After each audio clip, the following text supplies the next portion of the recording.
राधा स्वामी दयाल की दया, राधा स्वामी सहाय, पोथी सार वचन वार्तिक भाग 1, वचन परम पुरुष पूरनधनी कुल मालिक स्वामी महाराज, दफ़ा 55। परम पुरुष पूरनधनी स्वामी जी महाराज फरमाते हैं, बाजे वेद और शास्त्र और ग्रंथ को गुरु मानते हैं और इसमें शक नहीं है कि उनके देखने से बहुत सा हाल मालूम होता है। पर जो कोई सिर्फ इनके पढ़ने और सुनने में रहा और खोज सतगुरु का न किया तो वह भी नादान और मूर्ख है। किस वास्ते कि जो भेद और तरीका अभ्यास का सतगुरु वक्त से मालूम हो सकता है वह लिखने में नहीं आ सकता है और न उसका जिक्र पोथियों और शास्त्र में लिखा है। सिर्फ उसमें इशारे किए हैं और वह गवाही के वास्ते काफ़ी हैं। बाकी गुरु और मुर्शिद पर रखा है। पोथी पढ़ने से विद्या आवेगी पर रास्ता सच्चे मालिक से मिलने का नहीं मालूम होगा। इस वास्ते पोथी और शास्त्र मददगार हैं और दुरुस्ती व्यवहार की थोड़ी बहुत उनके पढ़ने और समझने से हो सकती है। यानी उनसे इतना मालूम हो जाएगा कि ये काम बुरा है और ये काम अच्छा है, और जो कोई दर्दी और परमार्थी है वह बुरे काम को छोड़ता जाएगा और जो अच्छा काम है उसको करना शुरू करेगा। पर मन का नाश होना और कुल विकारों का दूर होना बिना मेहर और दया सतगुरु पूरे के नहीं हो सकता है। और जब तक मन बाकी है तब तक बीज बुराई और विकारों का मौजूद है। अगर दरख्त की डाली और पत्ते झड़ गए तो क्या? जब तक बीज मौजूद है तो जब कभी माया के भोग और उनके स्वादों का रस मिलेगा तो डाली और पत्ते सब हरे हो जाएंगे और नई नई डालियाँ पैदा हो जाएंगी।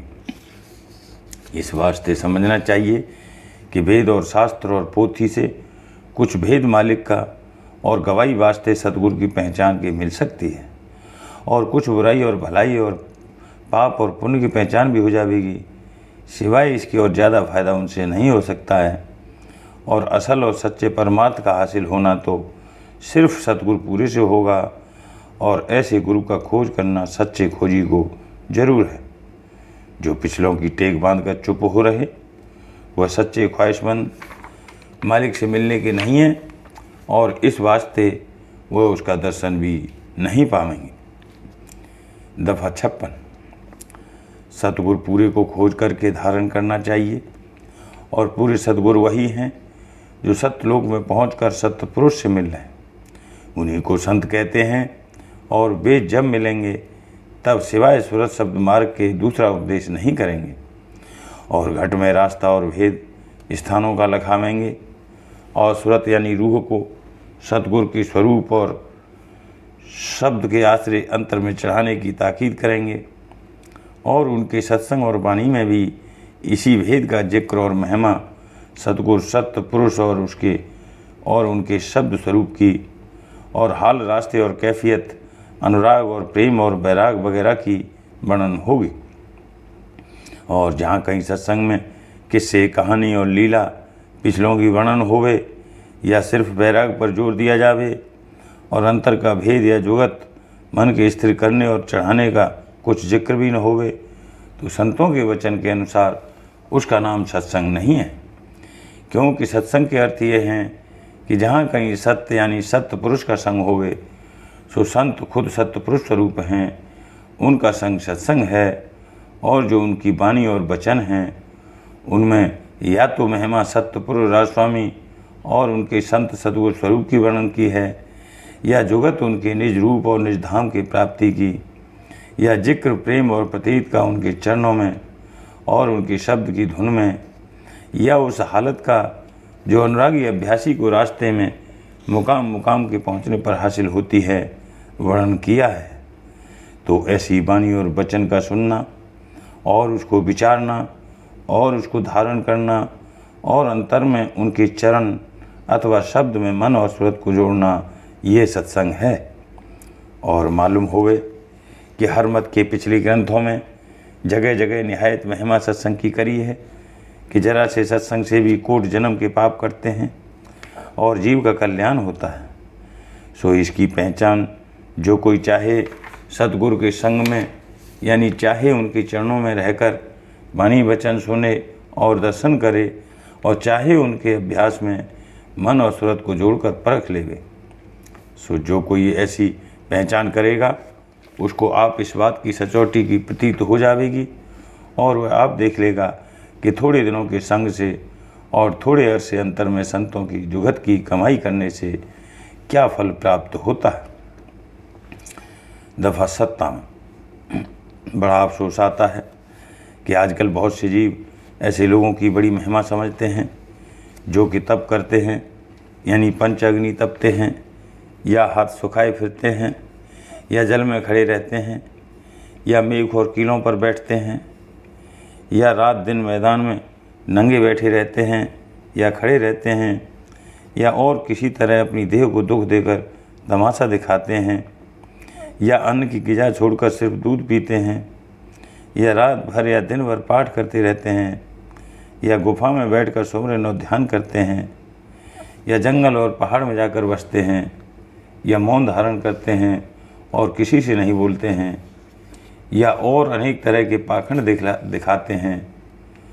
इन लोगों की जाहिरी हालत बड़ी आश्चर्य रूप दिखाई देती है कि उससे देखने वाले के चित्त में उनकी बड़ी महिमा समाती है, पर जो उनसे चर्चा या वचन किए जावें तो हाल उनका मालूम पड़े कि किस मतलब से या कौन सी चाह लेकर या किस मज़े के वास्ते या किस वजह से ये काम उन्होंने इख्तियार किए हैं, तब असल हाल उनका दर्याप्त हो जाएगा कि वह सच्चे परमार्थी हैं या कपटी हैं या पाखंडी।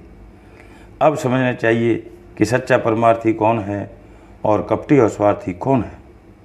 सच्चा परमार्थी वह है जो कुल काम वास्ते इस मतलब के करता है कि सच्चे मालिक का दर्शन मिले और वह उस पर इस कदर मेहरबान होवे कि निज धाम में वासा देवे, ताकि हमेशा का आनंद प्राप्त होवे और आवागमन के सुख दुख से छूट जावे। सिवाय इसके दूसरी चाह इसके अंतर में नहीं है। और कपटी और स्वार्थी और पाखंडी का ये हाल है कि जो काम वे करें इस मतलब से करें कि जिसमें उनकी मान और प्रतिष्ठा और पूजा होवे और राज और धन और भोग मिलें और सब लोग उनकी स्तुति करें और बड़ा माने, चाहे इस लोक के भोग और मान की चाह होवे, चाहे स्वर्ग और बैकुंठ और ब्रह्मलोक की। इन दोनों में कुछ बहुत फर्क नहीं है, क्योंकि एक जगह के भोग जल्दी नाश होते हैं और दूसरी जगह के देर बाद, और चाहे कोई स्वर्ग और बैकुंठ और चाहे ब्रह्मलोक में पहुँचे और मृत्युलोक में रहे, दोनों जगह काल और माया के पेट में है। सच्ची मोक्ष नहीं हो सकती। वह बारंबार जन्मेगा और मरेगा और दुख सुख भोगना पड़ेगा। कृष्ण महाराज ने अर्जुन को इशारा तरफ एक चींटे के करके कहा कि ये बहुत बार ब्रह्मा हो चुका है और बहुत बार इंद्र, और इसी तरह और बड़ी गति पा चुका है। अब इस जन्म में चींटा हुआ है। अब समझना चाहिए कि जब ब्रह्मा और इंद्र 84 के चक्कर से नहीं बचे, फिर जो जीव के उनकी लोक की आशा बांधकर अभ्यास करते हैं वह कैसे अमर होंगे और 84 के चक्कर से कैसे बचेंगे। इस वास्ते जो कोई कैसे कर्म कर रहे हैं, जैसे होम और यज्ञ और तीर्थ और व्रत और मूर्ति पूजा और 4 धाम परिक्रमा, और जो जीव की भक्ति कर रहे हैं, जैसे भक्ति सूर्य और चंद्रमा की, या गणेश और शिव और विष्णु और ब्रह्मा और शक्ति की, या अवतार स्वरूप ईश्वर की, उन सब की गति ईश्वर के लोक यानी बैकुंठ से ज़्यादा नहीं हो सकती। और ऐसी भक्ति करके अपने अपने उपास्य के लोक में, यानी सूर्यलोक, चंद्रलोक, स्वर्गलोक, शिवलोक, विष्णुलोक, शक्तिलोक, ब्रह्मलोक और बैकुंठ लोक वगैरह में पहुंचकर और वहाँ कुछ अरसे वास करके फिर मृत्युलोक में जन्मेंगे और फिर 84 के चक्कर में आवेंगे। और जो और छोटे देवताओं की भक्ति कर रहे हैं उनका तो कुछ जिक्र ही नहीं है। वह तो इसी मृत्युलोक में उसका फल पाकर, यानी कुछ माया का सामान या सिद्धि और शक्ति हासिल करके फिर 84 के चक्कर में आवेंगे। दफ़ा 58। ऐसे लोग जो कि ब्रह्मज्ञानी अपने को कहते हैं आजकल बहुत हैं और अपने को सबसे उत्तम जानते हैं। ब्रह्म ज्ञान हकीकत में इन सब अभ्यासों से जिनका जिक्र पीछे हुआ बहुत बड़ा है, पर जो सच्चा होवे और जो पोथियाँ पढ़कर ज्ञान हुआ उसका नाम विद्या ज्ञान है। उससे मोक्ष कभी हासिल नहीं होगी, क्योंकि ज्ञान के ग्रंथों में जगह जगह लिखा है कि तत्व ज्ञान मनोवासना नाश, यानी जब तक कि मन और वासना का नाश न होगा तब तक तत्व यानी मालिक का ज्ञान हासिल न होगा। और मन और वासना का नाश बिना योगाभ्यास के मुमकिन नहीं है। फिर जब तक कि योग की साधना नहीं करे तो वह ज्ञान वाचक है। इस कदर तो हर एक शख्स जिसको विद्या हासिल हुई कह सकता है और समझ सकता है। फिर इसमें क्या बड़ाई हुई और मन और इंद्रियों का क्या दमन हुआ। आजकल जो अपने तई ब्रह्मज्ञानी कहते हैं, जो उनसे पूछा जावे कि कहो क्या साधना करके तुमने ज्ञान पाया, तो नाराज़ हो जाते हैं। बाजे कहते हैं कि पिछले जन्म में कराए। जो ये बात सही होती तो उनको साधना की युक्ति की खबर होती, यानी याद जरूर होनी चाहिए थी, क्योंकि ब्रह्मज्ञानी और ब्रह्म में कुछ भेद नहीं है। ये कहा है कि ब्रह्मावित ब्रह्मे भवति, और दूसरा इजा तम उल फ़कर फ़हो अल्लाह।